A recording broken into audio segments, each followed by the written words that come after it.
Also wanted to talk about the Brighton game. Remember the Brighton game at the start of the season when when Bruno scored literally with the last kick of the game. Now, I celebrated it and I was absolutely ecstatic about it. I was like, it was like winning the cup and this is what football's all about. This is what the drama's all about. A lot of you were like, embarrassing. We should have lost to Brighton. Embarrassing. No.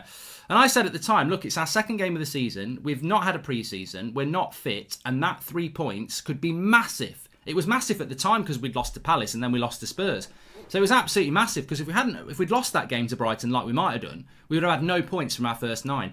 That 3 points against Brighton now looks absolutely huge, doesn't it? And this is what I mean about the context of a bigger season.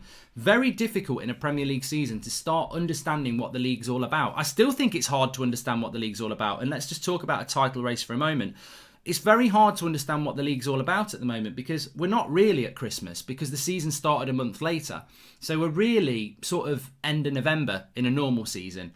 Well, I think where you are at Christmas says whether you're in a title race, but we're technically not at Christmas yet, but we'll take it that we are. And obviously we lost to Arsenal, we lost to Spurs, but we're like 10 points ahead of, we're over 10 points ahead of Arsenal with a game in hand.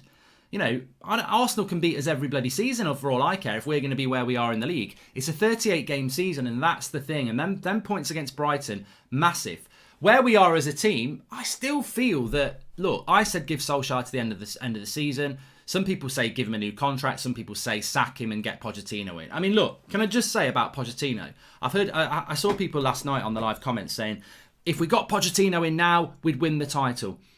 Pochettino's never won a trophy. Like, what is the Pochettino obsession? For me, Pochettino only comes into the equation if we need to sack our manager. We don't need to sack our manager. So, look, if Jurgen Klopp says it's my dream to come to Manchester United and shit on Liverpool, you might go, thanks for all your work, Ollie. You can be a coach. Klopp's coming in. Like, in a position of strength, you're only going to go for an elite coach. Why are people going, well, if we got Pochettino, we win the league? He's never bloody won a league. Absolutely thick. Totally thick. I just don't get that. If we're in a bad situation, consider Pochettino, Allegri, whoever. But we're not in a bad situation at the moment. Let's just see where this is going to go. Because I look at the Leicester game and I'm like, the big thing about that Leicester, and I know we've got Everton on Wednesday, that's a cup game. The big thing about that Leicester game, it's third against second, right? We win that game, we're second. And we need to win it. But will we play Leicester the way that we played Leeds? Or will we play Leicester the way that we played Man City? And this is where the jury still is out on Solskjaer.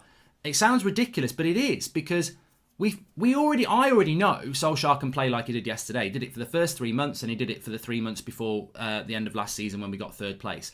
The problem is, next week he might go defensive again. And we're crying. I mean, I hope Ole Gunnar Solskjaer sat there this morning with a big grin on his face saying, and realising the penny has dropped. And if I play like that, they love me.